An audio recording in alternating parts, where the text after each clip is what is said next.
우리는 사도행전의 걸음을 이어서 걸어가는 믿음의 사람들입니다.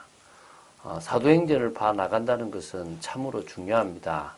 사도행전에 사도들이 어떻게 응답을 받았고 어떤 중심으로 그들이 하나님의 언약, 주님께서 주신 그 언약을 성취해 나갔는지를 우리는 사실적으로 구체적으로 제대로 보아야 될 줄로 믿습니다. 그래서 우리의 삶 속에서도 그런 축복을 누리게 되기를 주 예수 그리스도 이름으로 축원드립니다.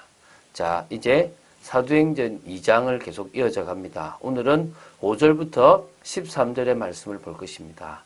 사도행전 2장이 참 중요합니다. 사도행전 2장 1절부터 4절에 성령의 역사, 성령의 충만함을 통하여 그들에게는 확신이 생겼고 그들에게는 그 능력으로 말미암아 그 성령 충만으로 말미암아 능력이 생기고 권능이 생기고 그리고 뭡니까? 하나님이 원하시는 그런 전도의 문을 따라 들어갈 수 있는 축복이 있었습니다. 뭘 해야 될지가 이미 다 보여버린 겁니다.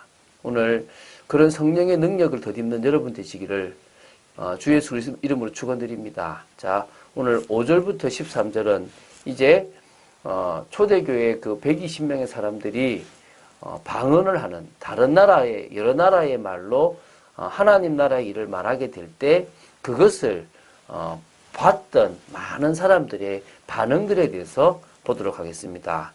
자, 5절을 보겠습니다. 그때의 경건한 유대인들이 천하 각국으로부터 와서 예루살렘에 머물러 있더니 지금요 천하 각국에 흩어져 살았던 유대인들이 오순절을 지키기 위해서 예루살렘으로 왔었습니다. 이때는 평소와 달리 각국에서 온 많은 사람들이 예루살렘에 있었음을 밝히고 있습니다. 사실 이 이스라엘 남자들은요 1년에 3번 예루살렘으로 와야 됩니다. 뭐죠? 유월절 그리고 오순절, 장막절, 수장절이라는데 이 3가지 절기를 지키기 위해서 이스라엘 사람들은 1년에 3번은 꼭 예루살렘으로 와야 됩니다.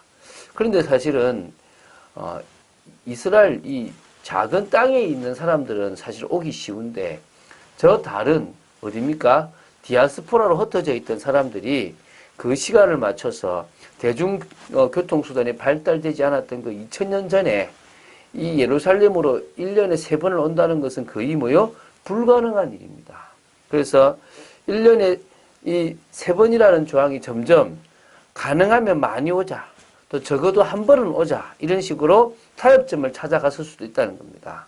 그리고 이 디아스포라 유대인들이 율법을 어기지 않는 방법 중에 하나가 6월절에 맞추어서 들어와가지고 50일까지 지키고 가는 경우들, 오순절까지 지키고 가는 경우들도 있었다는 것입니다. 그러면 한 번에 오면 2번 절기를 지키게 되니까요. 그런 일들도 있었다는 것입니다. 어쨌든 지금 이곳에 모였던 천하 각국에 왔던 사람들은 수많은 나라에 흩어져 있던 디아스포라 유대인이거나 또 유대교로 개정했던 이방인들이었다라고 보는 것이 맞을 것입니다. 그래서 그 중에서 2장 19절부터 11절에 나오는 나라들은 대표적인 나라라고 볼 수 있습니다. 그러면 어떻게 디아스포라가 되어졌겠습니까? 뭐 쉽게 설명하면 됩니다. 침략이 워낙 많고 핍박이 많으니까 흩어지게 된 거죠. BC 722년에 아수르가 북이스라엘을 멸망시키면서 이스라엘 백성들이 흩어지기 시작했고요. 또 BC 586년 그 전으로 어떤 일이 벌어집니까? 남유다가 멸망하면서 많은 유대인들이 어디로 갔습니까? 바벨론으로 가게 되었습니다. 그 이후에도요. 전쟁이나 이런 다른 것이 아닌데도 다른 나라로 이주해 가는 일들이 또 많이 있었습니다. 그래서 그러므로 말미암아 디아스포라가 전 세계에 거의 흩어졌던 모습들을 보게 됩니다. 그들이 지금 예루살렘에 머물러 있었습니다. 이 소리가 남에 큰 무리가 모여 각각 자기의 방언으로 말하는 것들, 제자들이 말하는 것을 듣고 소동하여 이 소리란 말은 4절에 나오는 것처럼 뭡니까? 성령의 충만함을 받았던 사람들이 성령의 말하게 하심을 따라 다른 언어들로 말하기를 시작했던 그 소리를 그 많은 사람들이 듣고요. 모여든 거죠. 근데 그게 어떻게 합니까? 각각 자기의 방언으로 제자들이 말하는 것을 들은 겁니다. 자기가 살고 있는 나라, 유대교에 입교한 사람이라면 이 사람들은 이방이니까 이방인의 나라의 말, 또 뭐죠? 디아스포라라면 그 디아스포라로 가 있는 그 나라의 말, 이 언어로 뭡니까? 하나님의 큰 일을 말하는 것들을 듣게 된 거죠. 다 놀라 신기하게 여겨 이르되 보라, 이 말하는 사람들이 다 갈릴리 사람이 아니냐? 우리가 우리 각 사람이 난 곳 방언으로 듣게 되는 것이 어찌 됨이냐? 지금요, 천하 각국의 유대인들이 방언하는 제자들을 보고 놀란 두 가지 이유가 있습니다. 이들은요, 그냥 우리 보통 뭐 기도원 가면 막 그냥 알아듣지 못할 말이 아니라 이게 첫 번째가 뭐냐면 각 나라의 언어였다는 것입니다. 그들이 지금 각 나라의 언어를 사용하여 말을 하고 있었다는 겁니다. 듣기에 전혀 부족함이 없는 그냥 그대로의 말이 나왔다는 거고요. 두 번째는 그들이 뭡니까? 바로 갈릴리 사람이었다는 겁니다. 갈릴리 사람들은요, 일반적으로 좀 교육의 혜택을 제대로 받지 못한 지역의 사람으로 보는 겁니다.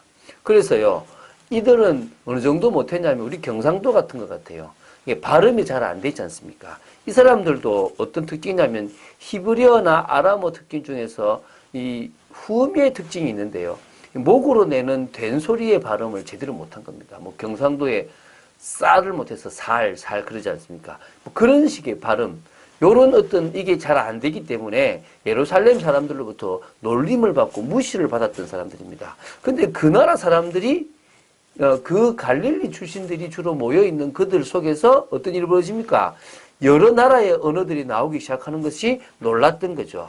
그래서 각 나라 사람들의 방언으로 유창하게 듣게 된 것 자체가 놀랐다고 볼 수 있겠죠.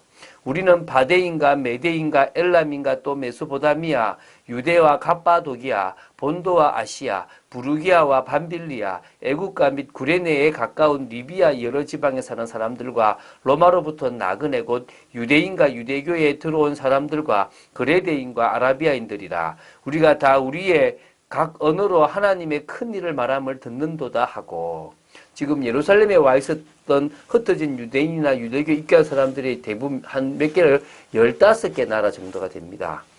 이들 중에서 지금 뭡니까? 횡설수설하는 말이 아니라 하나님의 감동된 그 구원의 사역을 논리정연하게 듣게 되는 것 자체가 너무나 큰 놀람이었다는 겁니다. 그것도 이 15개 나라의 언어가 동시에 쫙 퍼져버린 겁니다.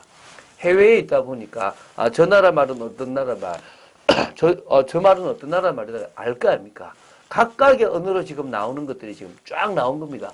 어떤 시기인지 모르겠지만 어떤 무리들 속에서는 뭐 그레데인 말, 어떤 사람들은 로마인 말을 막 쫙 나오게 되는 겁니다.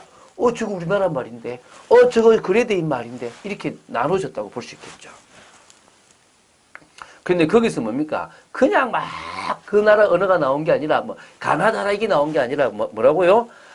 각 언어로 하나님의 큰 일을 동시에 말하는 겁니다. 그럼 제가 만약에 2개 언어를 안다면 2개 언어가 지금 같은 내용이 쫙 나오고 있다는 겁니다. 얼마나 신기하겠습니까? 다 놀라며 당황하여 서로 이르되 이 어찌 된 일이냐 하며 또 어떤 이들은 조롱하여 이르되 그들이 세술에 취하였다 하더라. 일단 놀랄 수밖에 없는 거죠. 이거는 도저히 일어날 수 없는 일이 일어나고 있으니까. 그러니까 어찌 보면요, 유대인으로서 예루살렘에 살았던 사람들은 좀 냉소적이었겠고, 이방인들은 오히려 뭐죠? 야, 이거 뭐야? 라고 놀랬을 겁니다. 주로 유대인들은 어떻게 했겠습니까? 그 예루살렘에 살았던 유대인들은 저거는 세술에 취했다라고 조롱을 하게 됐겠죠. 왜? 예수님을 못 박았고 저들을 배척했던 사람들이니까.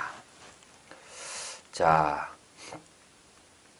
이제 요 뒤에 이제 뭐가 되냐면 베드로가 일어나서 설교를 하게 됩니다. 자, 이게 지금 베드로가 이 설교를 함으로 말미암아 그들에게 이게 하나님의 말씀의 성취라는 것과 예수 그리스도를 향한 복음의 증거로 이어지게 됩니다. 그것은 내일 볼 건데요. 우리는 우리 사건 속에서 우리의 삶 속에서 일어나는 모든 것들을 통하여 하나님이 원하시는 뜻을 이루는 것이 무엇보다 중요할 줄로 믿습니다. 그게 하나님이 우리를 통해서 회복하기를 원하는 겁니다. 특히 현장 회복. 하나님은 현장을 회복하기 원하십니다. 현장에 답이 다 있습니다. 현장에 모든 것이 다 있습니다. 현장에 응답이 있고 축복이 있습니다. 그것을 우리는 찾아 누려야 됩니다. 그래서요, 우리는요, 기도하는 중에 찾아내야 될 점이 있습니다. 오직을 찾는 기도가 늘 되어야 됩니다. 자꾸요, 다른 것에 마음과 생각을 뺏기지 않습니까? 오직 그리스도, 오직 하나님의 나라, 오직 성령 충만을 놓고 기도하는 기도가 되어야 되고요. 그래서 그 기도를 계속하는 중에 이제는 우리 삶에 늘 되어지는 기도, 하나님의 영광이 보이는 기도까지 가야 될 줄로 믿습니다. 자, 지금 사도행전을 봐나갑니다. 2장이 참 중요합니다. 2장에 달라진 그들, 하나님의 역사를 본 그들이 3장부터 쭉 계속 그냥 하나님의 역사를 이어갑니다. 핍박이 와도 괜찮고 문제가 와도 괜찮은 겁니다. 성령의 역사만 오면, 하나님께서 약속하신 선물로 성령을 주시는 그 성령을 받기만 하면 끝나는 것입니다. 오늘 그러기 위해서 여러분은 기도합니다. 나를 넘어서는 축복의 시간이 있게 되기를 주 예수 그리스도 이름으로 축원드립니다. 주는 그리스도시요 살아계신 하나님의 아들이심을 고백합니다. 진정으로 성령의 역사로 말미암아 세상 사람들이 볼만한 그런 능력이 임하게 하여 주시옵소서. 방언을 하게 되는 일들이 일어났던 것처럼 이 시대에 하나님의 영광을 드러낼 만한 일들이 있게 하여 주시고, 현장에 우리가 숨겨진 응답들을 찾아낼 수 있는 귀한 축복을 허락하여 주시고, 기도 속으로 들어가는 저희들 되도록 지켜 주시옵소서. 주 예수 그리스도 이름으로 기도드립니다. 아멘.